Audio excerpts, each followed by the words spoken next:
It's a Monday mailbag. We've got your questions about top infield prospects, Pirates right-hand pitcher Quinn Priester, and my observations from broadcasting a week of games in the AA Southern League. Let's talk about it. You are Locked On MLB Prospects, part of the Locked On Podcast Network, your team every day.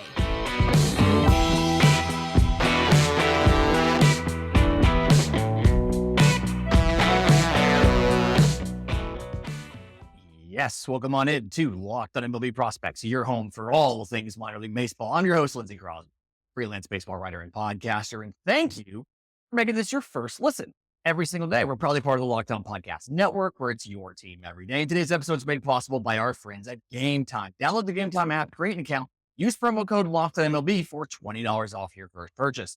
Last minute tickets, lowest price, guaranteed. So those of you on audio, it probably sounds a little bit different. I'm using a mobile setup. Those of you on video, you'll see I'm actually in one of the broadcast booths at AA Montgomery's Riverwalk Stadium. We're getting ready to do Sunday's Game 6 between the Montgomery Biscuits and Chattanooga Lookouts. And I've got more observations and thoughts about that as we get a little bit later in the show. But I want to start off with a great question that I got from Scott on YouTube. He asked me about 4 top infield prospects. Some of them have debuted, some of them have not, but they're all in AAA and they're all pretty close. And specifically, it was Rays infielder Curtis Mead, Dodgers infielder Michael Busch, Tigers infielder Colt Keith, and Justin Foscue of the Rangers. And I thought this was a really interesting question because he picked 4 guys who are all in that second base or third base bucket. All guys who have been in AAA for at least 50 games at the least in Colt Keith, and at the most 200 for Michael Busch. Mead and Busch have played in the bigs. Keith and Foscue have not. To make it easy, I'm throwing out the small samples we have of major league numbers, and we're going to look a lot at the AAA numbers. Pulled some of the relevant stats, and we're going to rank these as far as how good we think they're going to be as major league players, as well as how good they have the potential to be possibly in fantasy.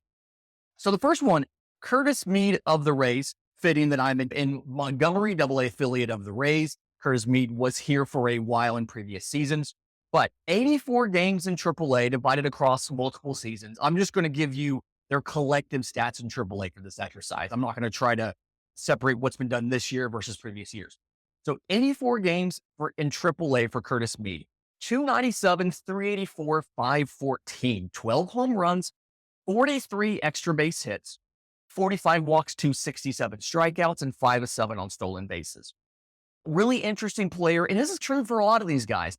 Defensively, they're not considered to be plus defenders, right? They're probably all at best average defenders. They've all played second and third. They're probably all going to end up being better at second base. And I think they'll probably end up, for the most part, sticking at second base, with the exception of maybe Colt Keith, simply because they like Jace Young and what Jace Young can do in that Detroit system, and he's going to be at second base. And so Keith may end up getting stuck at third. But for Mead, I think he's a guy who gets a little bit underrated on the defense. And I was one of the guys who gave him a hard time about his defense. And I actually saw him, his last game he played in AA, I was here in this ballpark for it, and he made several of those really good scoop and throw bare hand plays from third base. And then he's played mostly more second than third since he was in AAA Durham. But still something where, again, not a plus defender, but he's not there for the defense, right? Very high batting average. I think of all of the guys here, he probably has the highest ceiling as far as the hit tool is concerned. I see Curtis Mead as a 65 hit tool, whereas the rest of these guys come out to either a 55 or a 60. Power-wise, I think a lot of these guys end up hovering around the same place as far as looking at the stats on how they've been able to get their power into games so far. And I've got statistics to back that up in just a second. And then when you look at the plate discipline and the contact ability, Mead is probably one of the ones that's prone to chase a little bit more than the rest. He's sitting in AAA, about 27.5% chase, zone contact of 88.1. So 88.1% contact in the zone. That's where the 65 grade hit tool comes in, whereas the rest of them are in the ballpark. Michael Busch is right there at 88.6. Colt Keith is behind. Justin Foscue is actually ahead of everybody else. But you combine the chase being 27% is fine. You'd love it to be a little bit lower, but I like Curtis Mead, and I think he's going to be a good professional. And again, I've got the highest ceiling as far as hit tools of all these guys. Those exit velos, by the way, got the average in the 90th percentile. If you'll remember, we don't really go with max because that's such a small, just one weird ball can throw that out. So 90th percentile exit velo, what we've been using when you look at AAA, and we have the StatCast numbers for that, thankfully. 88.7 is his average exit velo. 104.7 is Curtis Mead's max exit velo. When you get to Michael Busch, and I'm going to do the actual ranking at the end of this, you get to Michael Busch, 200 games in AAA, because it's a lot harder to get in LA versus some of these other teams. 289, 392, 536, 45 home runs, 104 extra base hits, so just over one every other game, 111 walks to 211 strikeouts, 6 to 8 on stolen bases. The strikeouts are really surprising to me for Michael Busch. He has a lower chase rate than Curtis, 21.1%. He has a better zone contact. It's fractions, 88.6% versus Mead's 88.1%. But the strikeouts are significantly higher. And I think that's just when he chases, he is significantly less successful than anybody else when he does that chase. Exit velocity wise, average is 91. It is the best on this list. Max exit velo of 104.9. It is the best on this list as well, although not as much as the average. He's an hour and a half better on the average. The next highest one is 88.7, whereas the 90th percentile, he's 0.2 of a miles an hour better than Curtis Mead. I do think Michael Busch probably has the best power on this list, but he also has the most swing and miss inherent in the game. Colt Keith of the Tigers, 55 games in AAA this year. 295, 372, 516, 10 home runs, 27 extra base hits, 29 walks and 47 strikeouts, and 1 for 1 on stolen bases. The thing there for Colt Keith, average exit velo, max exit velo, right there in the same ballpark as Mead and Busch, but his chase rate is the highest on this list, 28.4%, and his zone contact is the lowest on this list at 83.9%. So, little bit more fundamental holes in his game as far as covering all areas of the strike zone. But when he does get a batted ball, he's got very similar results to Michael Busch, to Curtis Mead. Justin Foscue, the last one, has the most significant different stats from the rest. 110 games in AAA, 269, 393, 460, 15 home runs, 46 extra base hits, close to that one every other game, but not quite there. 74 walks to 60 strikeouts, 14 to 21 on stolen bases. I do feel like he's got the best batting eye and the best ability to make, like, the least number of holes in the zone, right? He walks more than he strikes out, 74 to 60. His in-zone contact rate is the highest of all of these guys, the only one who's over 90% at 92.7. And then his average exit velos and his 90th percentile right there in the same ballpark, 87.5 and 103.3. It's something where it hasn't translated into the power production like some of these other guys have, like a Michael Busch has, like a Curtis Mead has, but 15 home runs, 46 extra base hits is nothing to shake a stick at. I think that Foscue also brings the element of the stolen bases. 14 to 21, he's the only one on here who's stolen more than 6 bags, and that took Michael Busch 8 attempts and 200 games in AAA to do it. If I'm ranking these guys, you do have to remember there's a difference in ranking these as far as ability and skill level as a prospect versus doing that for fantasy. Skill level as a prospect, I'm probably taking Curtis Mead number 1 because of the high floor of the hit tool. I'm taking Michael Busch number 2 because of the power potential. And then Colt Keith number 3 and Justin Foscue number 4. Foscue's the one I feel like we have the least on. Yes, he has more games in AAA than Colt Keith. He has 110, but it just feels like he's the one where the floor is probably the highest, but the ceiling is maybe a little bit lower than the rest. When you look at the fantasy rankings, it does change a little bit because obviously you have to account for team context, right?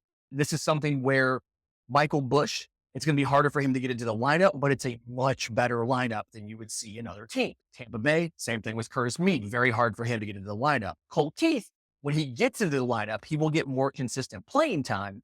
But again, it's going to be harder for it's going to be a situation where he's in a lineup that isn't as good around him. And so the production or counting stats isn't going to be as easy. If I'm ranking these for fantasy, I'm going to say Busch, Mead, Keith, and Foscue. Foscue came in last on both. I don't think he's a bad prospect. It's just the way this shakes out. But Keith will get more consistent playing time, but in a worse lineup. Mead and Busch will get less consistent playing time, but in much better lineups with much better counting stat potential. In just a minute, I've got a question about Pirates right-hand pitcher Quinn Priester, as well as the Yankees prospects they have in minor league baseball. And we'll get to that next right here on Locked On MLB Prospects. But first, today's episode is brought to you by our friends at Game Time. You don't have to plan for months in advance. You can get tickets the day of an event by going to Game Time. They have deals on tickets right up until the event starts, including exclusive flash deals on football, basketball, baseball, concerts, comedy, theater, whatever it might be. It's the fastest growing ticketing app, and the reason, because they have the Game Time guarantee. You'll always get the best price. If you buy tickets in the same section and row for less than what you paid on Game Time, will credit you 110% of the difference. You get images of your seat sent directly to your phone. It's just a few clicks. You never have to dig through your email, and you don't have to stress out. So snag the tickets without the stress with Game Time. Download the Game Time app, create an account, use code LOCKEDONMLB for $20 off your first purchase. Terms and conditions do apply, but again, create an account, redeem code LOCKEDONMLB for $20 off. Download the Game Time app today. Last minute tickets, lowest price guaranteed. Okay, question from Jason via email. Very good question. Asking about Quinn Priester of the Pirates. Now that he's been moved to AAA, say back to AAA, and is working as a starter, does he have a better outcome or a better projection now that he's working as a starter, or is he a quad A guy? And the stats are very glaringly different when you look at him as a starter in AAA versus him as a reliever in AAA. As a starter, 9-6 with a 5.36 ERA in 26 starts for Quinn Priester. 126 innings, 120 strikeouts, 60 walks, 13 home runs. Striking out less than a guy every 9 innings, walking half as much as he strikes guys out. Not great. But stats as a reliever, 2-0, 1.69 ERA. Now, issue here, very small sample size, 10 2/3 innings, 19 strikeouts to 5 walks, no home runs. But you hear the walks are around the same level. 5 walks to 10 2/3 is roughly equivalent to 60 walks and 126 innings. Strikeout rate significantly better, obviously. And he's only made 2 relief appearances. August 25th, he pitched the 5th through the 9th innings, 5 innings pitched, 2 hits, 1 run, 1 walk, 9 strikeouts. Then he had a start, which did not go well. Then he goes back into relief, comes out in the 2nd inning and goes 2nd through the 7th, 5 2/3 innings, 4 hits, 1 run, 4 walks, 10 strikeouts. I think at this point, it's something mental for Quinn Priester because the stuff is good, right? He throws a 4-seamer and a sinker, 93 to 94. He can run it up to 97. I do think the sinker is a much better pitch for him than the 4-seamer. 4-seamer misses less bats, gets hit around a lot more, but throws a curveball around 80, throws a slider around 85, and has a changeup that sits in the high 80s. All of them get good CSW rates, call strikes plus whiffs. They get good swinging strikes. They're good pitches, but it's something the 4-seamer is a little bit of an issue, and you've seen him prioritize that sinker more than the 4-seamer. And then some of this is obviously mental when he comes in relief, whether it's the 2nd inning behind an opener or it's late in the game. For some reason, he comes in a lot looser and a lot more free. I think that Quinn Priester is still way too early to rule him out as a major league regular. You're not going to give up on him. You're not going to leave him as a quad A guy. You're not going to leave him in relief. This is probably something to just figure out a role to get him in because you're already playing with a pretty full AAA rotation. But I do still think that he's a viable starter. you have to get past whatever mental hurdle is there. And granted, I don't know what that is. If I did, I would not be here calling AA games. I would be working for MLB teams fixing those issues. But it's obviously some sort of mental hurdle for Quinn Priester. It could be something as simple as he doesn't know what to do with a clean mound. That's obviously a joke, but it's not the stuff, right? You still see issues with the walks. Again, he walked 5 guys that was hitting through third innings in relief, including 4 of them in one 5-inning outing. So he's still walking the guys. He's getting plenty of strikeouts. It's something mental. I don't quite know what it is. I don't quite know how to fix it, but at least we have an idea of the stuff is playing correctly. And pitch mix and things like that have helped him prioritizing the sinker over the four-seamer. Hi, quick editor's note. This segment was recorded before the news that Jasson Dominguez has a torn UCL and is probably going to require Tommy John surgery. Now, I don't necessarily think that changes anything as far as, do they see him as a center fielder of the future? Yes, they do. I still think they do. Does it change things as far as the timing of next year and when he is the starting center fielder? Absolutely it does, because of the process required for him to regain arm strength and build back to where he can play the field. And are things complicated in New York because of the DH role being filled by Giancarlo Stanton, and so you can't necessarily get him into there? It does. Dominguez probably spends longer in the minors rehabbing before he comes up to the major league level, simply because it's so hard to get him time at DH at the major league level when you have Stanton. But ultimately, the core of the answer here that I'm giving about the Yankees prospects and are they going to be starters next year is still in essence the same. I still think Jasson Dominguez, when he is healthy, will be the starting center fielder. It's just more of a question now about when is he going to be healthy. So that in mind, let's go ahead and check out the rest of the segment.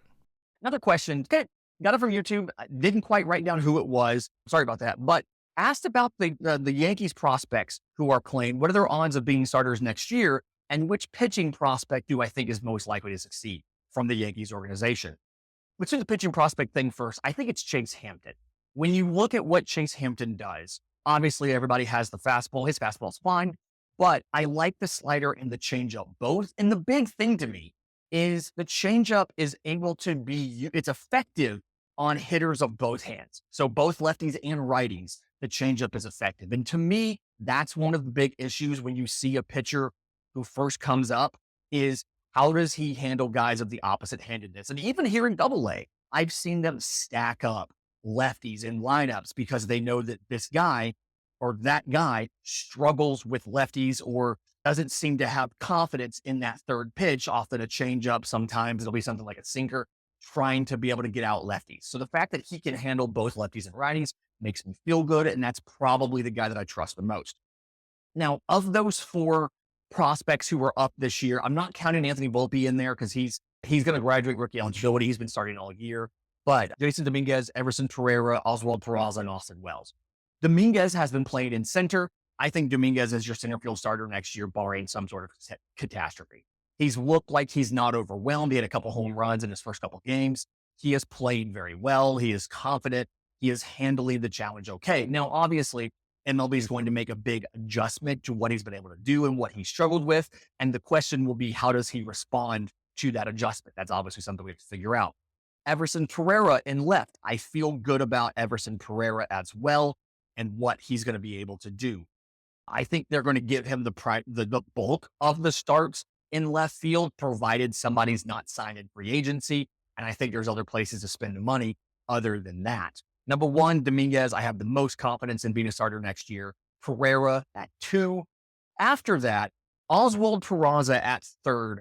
Defensively, he's fine, but it feels like he doesn't necessarily have that typical power that you're looking for from a third baseman. And I do think because it's the Yankees, there's always a risk to go out and sign somebody. They've obviously jettisoned Josh Donaldson. That money, if I'm correct, should be off the books next year. And so you're in a scenario where you do have the ability to go get a guy. We know the Yankees like to do that. Matt Chapman will be on the market. There's a possibility that they make a free agent signing or a trade and find a guy for third base. Because the big thing here is you're not going to take Gleyber Torres out of second base. Viper is your second baseman. You're not going to take him out of second base. He's playing very well, having a great year. He's not hitting the home runs that he hit in that All-Star year, but he's having a great year. You're not going to take him out. And so Peraza, to me, feels like the guy who's going to get put into that utility role, like you've seen Oswaldo Cabrera do, like you saw Isaiah Kiner-Falefa do. And he's going to be your first guy up if Volpe misses time, if Torres misses time, if whoever your third baseman ends up being misses time. Fourth is Austin Wells. When you go back and you look, he's starting, it feels like 3 games a week, maybe 4 games a week. And again, they don't necessarily love his defense. His defense is fine. I really should put Austin Wells 3 and Peraza 4. Then I think about it. We'll do that. Austin Wells 3, Peraza 4, simply because there's not a lot of other encouraging catcher options in the Bronx. You've got Kyle Higashioka. You've got Ben Roosevelt. Nobody is inspiring. And so even though you don't have fantastic defense from Austin Wells, it just feels like there's nobody else left to take his spot. And so I don't see any reason why they wouldn't continue with him next year, unless obviously you bring in a free agent to cover catcher or to chip in along with those 2 guys. Although they are cost controlled, both of those catchers, I believe, have plenty of team control left. And I actually think Ben Roosevelt should be minimum salary next year. In just a minute, I've been asked to give my thoughts about my week in AA and some of these prospects and how this week has gone. We'll do that next right here on Locked On MLB Prospects. But for today's episode is brought to you by our friends at Sleeper. The MLB playoffs are around the corner, which means the clock is ticking on your chance to win 100 times your cash on daily fantasy baseball. Baseball has never been more exciting than it is right now, with studs like Ronald Acuna Jr., Mookie Betts, Shohei Ohtani, who hopefully will make it back to a lineup sometime soon.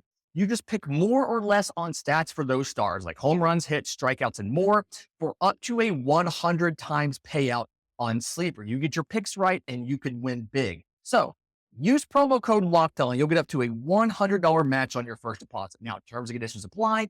See Sleeper's terms of use for details. But they're operational in over 30 states. Check out Sleeper today, and don't forget, promo code LOCKEDON. Okay, so wrapping up today's show, I've been blessed with this opportunity, and I acknowledge how lucky I am that literally my very first chance to call games in my career was in AA for a week. Not only AA, but a team that is incredibly hot. The Biscuits, as of Sunday morning when we record this, have won 9 straight games. They are leading the South Division of the Southern League by a game and a half, with 1 series left to go before they make playoffs. I acknowledge how incredibly lucky I've been, but there's a couple of big takeaways that I have had from being around this team for a week. I've been here for batting practice, was here for chapel today, hanging out in the dugout, hanging out on the field, talking to players, talking to coaches. A couple of the takeaways that I want to have is, 1, it's really hard to play baseball. And I know we say that a lot, right? We talk about baseball as the hardest sport to play, but I don't necessarily think we always understand the grind that baseball is. It's been tough on me, just being here, just working during the day and then leaving and driving here. It's about an hour for me to get to the ballpark from my house. Getting here at 3:00 for a 6:30 game, leaving at 9 and going home. Like, just that bit, it's been a lot of work for me. It's been a grind. And imagine having to do all the physical exertion, going through batting practice. I come out here every day. These guys are done with batting practice and they are just soaked in sweat. And they're going inside, they're hydrating, they're eating some food, they're getting cleaned up, they're getting dressed for the game, they're coming out and play. And seeing how hard all of these guys work, and not just the top prospects, but seeing how hard everybody works, seeing how hard the 26th guy on the roster works, seeing how hard the guy who started once all week works, has been a good reminder that we focus a lot on the top prospects, right? We focus a lot. You look at this Biscuits team, we focus on Junior Caminero, top 25 prospect, top 10 prospect in all of baseball, right? And he, other than Saturday, he didn't have a great week. His first at bat in the first game on Tuesday was a double. And after that, he didn't have another hit until Saturday when he smoked a single, came around to score, and then destroyed a ball in the 7th for a home run. So he didn't have a great week up until Saturday when he got 2 hits. But seeing how hard he worked, seeing how hard everybody else worked, I feel like we forget that these teams are more than just 2 or 3 top prospects. Yeah, a lot of these other guys on this team are not going to make major leagues. They're not going to have a chance to make the major leagues. A lot of them won't leave Double-A, but they're still professional ball players and they work really hard. And having seen this and been around this and talked to them all week, they go through all of the same stresses, all of the same effort, all of the same work, and sometimes more than your top prospects do, like your Caminero, without the payoff of getting a chance to make it to MLB at the end. And some of them are aware of that. Some of them know that this is as far as they're going to go, but they're still out there working. And so I think that just reinforces the decision that I made when I took over this podcast from Aaron Layton, January of 2022. One of the ideas that I had is I'm not going to be negative. I'm not going to talk about prospects that aren't doing well. I'm not going to talk about prospects that are failing or call a prospect bad or a bust. And the reason for that is this game is so incredibly hard. And being around these guys for a week has reminded me of how hard this game is and how hard they work, and also how great of athletes they are. Any one of us listening to this prospect podcast, any one of those guys playing could smoke us in just about any athletic competition. So that's been a big reminder. But then also another reminder has been watching this, like Tampa Bay Rays guys versus watching Cincinnati Reds guys, has been, you can see the impacts of what these teams are looking for from a player perspective, from a traits perspective. You can see a lot of that. I watched Tanner Murray this week. He's played second base. He's played third base. He's played shortstop for Montgomery. He's come up with big hit after big hit. He's a guy who's not high on prospect lists, but he's a very good player. I've watched guys who are good players, Rhys Hines, Blake Dunn for the Lookouts. I've watched them be able to take over a game because of their talents. I watched Rhys Hines throw out a runner at third from the right field corner on Tuesday, and it wasn't that close because you just forget it. Some of these guys have amazing physical tools. And the top prospects, like we talked about how hard everybody works and how good everybody is, the top prospects find a way to stand out above everybody else. And the difference in your top prospects, in your Junior Caminero, in your Rhys Hines, over everybody else on the field is how loud their tools are and how much more dominant they can be when they're on a heater than the other guys. So that stood out to me. And then guys getting consistent play time and how that's able to help them and how that provides some context to what they're able to do. That stood out to me as well. Catcher Kenny Piper for the Biscuits. He was in and out of the lineup to start the week, and he had he just started going nuts in this series. And he's now started almost every game this week since it happened. And I've been very impressed with his ability. Hey, I think he's hit 3 home runs in this series, collected multiple RBIs. And so the ability of a player to take over a game, any of these guys, for the most part, are talented enough to take over a game. And it's a lot simpler game down here. You're moving around positioning wise a little bit. I've seen maybe 1 or 2 pinch hit scenarios, but for the most part, you're not doing all of the crazy strategy that you normally see in a major league game. You're not running out tons of pitch hitters. You're not running out defensive replacements. You're just lining up and playing ball. And you can tell, for the most part, you can tell the top prospects in the system because of how they dominate when they get on the field.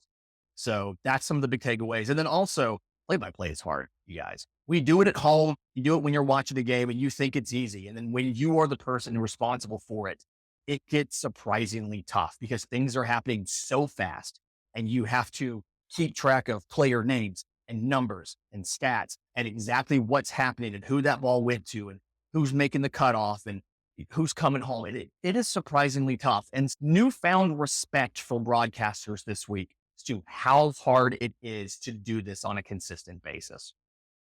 Fantastic week this week. We'll be back in the studio tomorrow. Lots of interesting stuff coming up, including holding some conversations from these guys. But in the meantime, if you have questions for the show, tons of ways to get them to us. I'm on Twitter at Crosby Baseball. Show's on Twitter at Locked On Farm. You can email us. We have a Discord. We have a subtext. Lots of ways to get them. In the meantime, remember, it's always a great time to pay